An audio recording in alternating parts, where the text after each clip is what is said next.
a gente volta a falar sobre a Assembleia Geral da ONU. Eu vou chamar o nosso correspondente sênior de internacional, o Américo Martins. Américo, muito bom te receber aqui no CNN Money de novo. Queria muito entender a sua avaliação, a sua análise desse discurso e do tom usado pelos presidentes Lula e Trump nos discursos mais cedo. Os dois que abriram praticamente nessa Assembleia da ONU com esses discursos fortes e que seguem repercutindo bastante, principalmente aqui no mercado, hein, Américo? Boa tarde para você. Pois é, Muriel, muito boa tarde para você, todo mundo que nos acompanha aqui no CNN Money.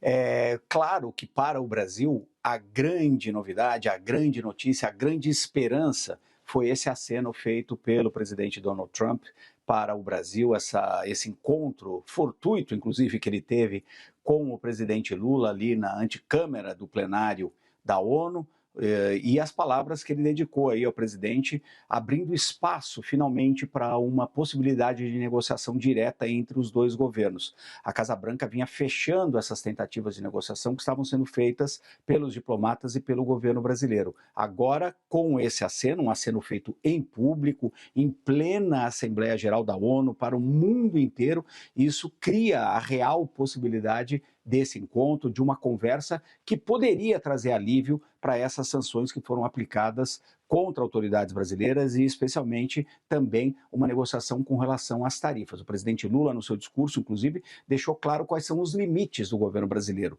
que não vai haver nenhuma negociação política e que a soberania do Brasil não está aberta a nenhum tipo de negociação. Então, tem um limite ali muito claro estabelecido pelo governo brasileiro desde o início. Então, esse foi o grande ponto para a economia brasileira, para o Brasil, foi a grande notícia.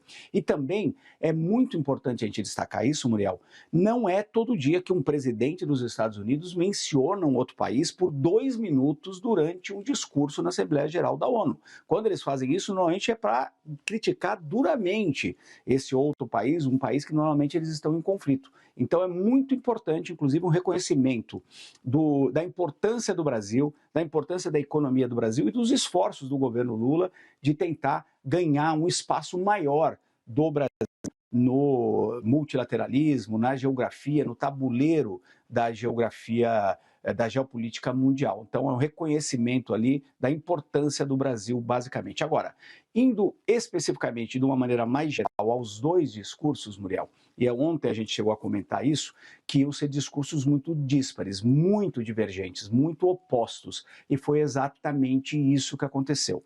O presidente Lula fez uma defesa muito forte do multilateralismo, das regras internacionais, do livre comércio baseado em regras, do combate necessário à emergência das mudanças climáticas, fez vários acenos ali a vários pontos que são muito importantes, não só para este governo brasileiro, mas também para o multilateralismo de forma geral. Defendeu mais uma vez uma reforma profunda com um fortalecimento da ONU e fez algumas observações sobre os principais conflitos internacionais, inclusive defendendo claramente o direito dos palestinos terem o seu Estado e condenando duramente o Estado de Israel pelas ações na faixa de Gaza, embora ele tenha também, obviamente, condenado o que ele chamou de ataques terroristas do Hamas e a questão dos reféns que continuam nas mãos do grupo lá na faixa de Gaza. Ele também mandou alguns recados para os Estados Unidos, bastante diretos, inclusive, quando ele critica, por exemplo,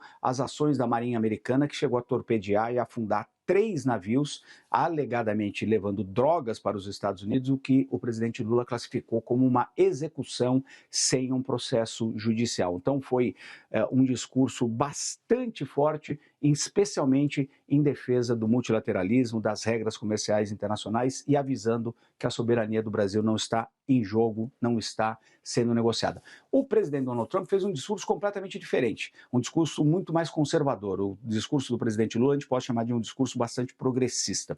Esse discurso do presidente Donald Trump foi um discurso no qual ele, em primeiro lugar, tentou enfraquecer o máximo possível a ONU.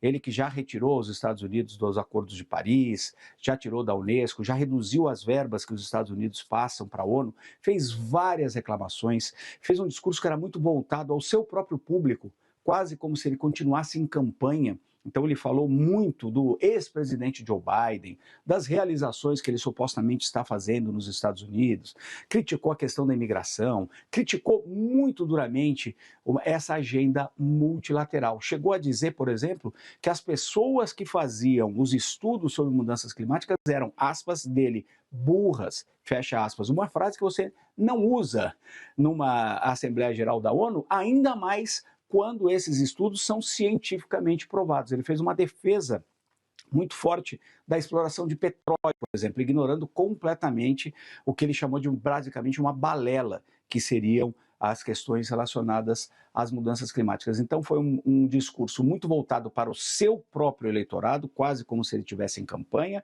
Foi também cheio de provocações ao multilateralismo, à ONU, a todo o sistema de governança global neste momento. Agora, o principal ponto, sem dúvida nenhuma, foi o encontro entre o presidente Lula e o presidente Trump e esse recuo do presidente Donald Trump, que até então vinha bloqueando qualquer espaço para negociação direta entre os dois governos, e agora faz um convite público na Assembleia Geral da ONU para que essa conversa aconteça.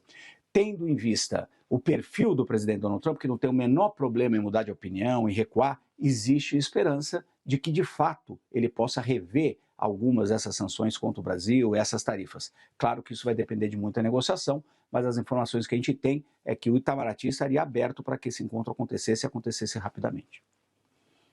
Martins, importantíssimo te ouvir nesse momento. Obrigada, viu, pela análise e pelas informações que você traz por aqui. Bom trabalho para você também. Obrigada.